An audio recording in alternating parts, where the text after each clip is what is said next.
guys, I'm Tanya, and today I'll be talking about the time I got caught skinny dipping. So to give you a little backstory, I moved into this house when I was 15 in 10th grade, and where I live in Cologne, it's very mountainy. So when you say that you have a neighbor who lives above you or below you, they literally do live above or below you on the mountain because houses are on the side of a mountain. So basically the house above me looks straight down onto my pool area. We've grown some cedar trees and stuff to block the view, so technically you can't really see into the pool area anymore unless you're really trying to look and peer through the bushes. So my best friend at the time, we'll call her Sarah for this video, we were in my pool at midnight, 1 a.m. because that's when we liked being out in the pool. It was quiet out, you could hear some crickets, the pool lights looked awesome, and we just loved going in the pool at night. So one night we confessed to each other and realized that, hey, look, neither of us have been skinny dipping before. We should just do it. And because we were still 15, super self-conscious and all of this stuff, we turned off the pool lights, outdoor lights, and everything so that it was basically very dark in my backyard. The only dim light on us was the street light above my house, so we really couldn't see anything past the water, which was great. So we went to opposing sides of the pool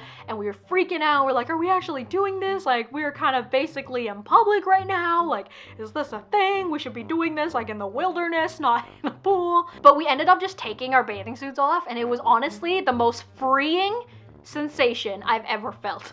You guys can't really tell because of what I wear and stuff, but I actually have pretty big boobs, and when I was in the water there free without a bathing suit, it was like I had nothing on there, and it was the most freeing thing ever. My best friend was also pretty big too, so we were just like freaking out over the sensation of feeling like we were flat-chested and how freaking amazing it felt, and we were really just like fangirling basically. So everything was just dandy. Probably 20 minutes later and we're still swimming on opposite ends of the pool when we saw that my neighbors were coming home on their driveway, which is like right on the other side of the cedar trees. So we didn't worry about it because we figured they wouldn't walk out of their garage to look over the trees into my yard at such an hour. So we stayed quiet so they wouldn't hear us in the pool, but that plan definitely backfired. Now they're an older married couple and I only ever met them once at the time, so like I didn't really know them. So a minute passed where we weren't talking and we're like, okay, cool, like they're probably in the house now, like it's cool, it's fine. But it wasn't, and I remember their voices getting louder and louder as they got closer to my fence, and I was like, oh my god, like are they coming out right now? What is going on? What are you doing? Then we hear one of them say to the other one, I think someone broke into their house and they're in their pool. We should go check it out and let them know. And the second we heard that, we freaked out, and there was no getting our bathing suits at this point because it was on the other end of the pool,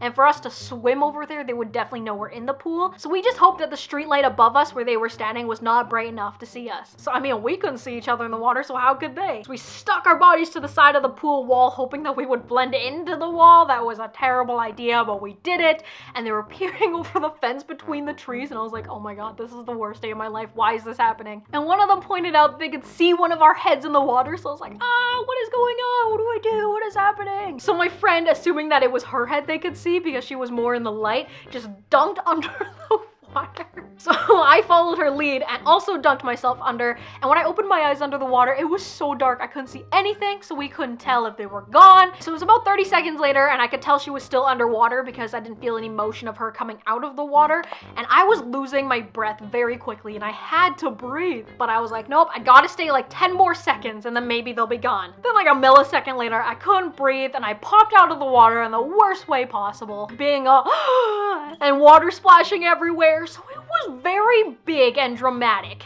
I didn't mean for it to be, obviously, but I just couldn't breathe and I had to get that out there. So about a millisecond after I did that, Sarah also popped out of the water, took a huge gulp of air and splashed water everywhere. Yeah, let's just say they were still standing there. And when I say we bursted out of the water, I literally mean we bursted out of the water. Like, bursted. So we flashed my neighbors. I remember the woman in the couple gasping and being like, oh, who are those kids in the pool? Like, why are they not wearing anything? Are they doing the dirty? Are they doing the dirty? No. We were just two 15-year-olds who didn't know what skinny dipping really was all about. So then the guy was like, I'm gonna call 911. That's when I was like, holy crap, this is getting serious. I need to just tell them it's me. So I waved to them, didn't even know their names yet because like I said, I only met them once since I moved in at the time.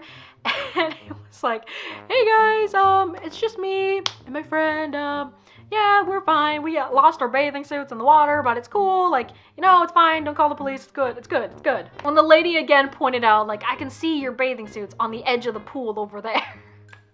So we were like, oh yeah, we found them, we threw them up, but then we saw you were looking over the fence, so we panicked and went under the water. So they're like, all right, I guess we'll go. I'll see you tomorrow or something. And they turned to go walk towards the garage when suddenly the guy turned around back towards us and he was like, just a little FYI, we can totally see everything on your body from up here. Like I said earlier, Sarah and I couldn't see anything below the surface of the top of the water because we were next to each other, but I guess from the top of the street above us, you could see everything down. Welcome to the neighborhood, Tanya. So they never brought it up again. I never skinny dipped again in the pool. And I probably only ever talked to them 6 more times after that. And they were all awkward because I knew they've seen everything. So that is all for today's video. Be sure you give it a giant thumbs up for me bringing to light this horrible memory that I have. And if you guys like these real life embarrassing stories, then let me know in the comments down below because I love filming these types of videos. I like telling you guys about embarrassing moments for some weird reason. And I'd like to continue doing these, so give it a thumbs up so I know that you like it. So thanks for watching, subscribe to my channel if you're new, follow my social media links down below, and I'll see you guys next time with a brand new video. Bye!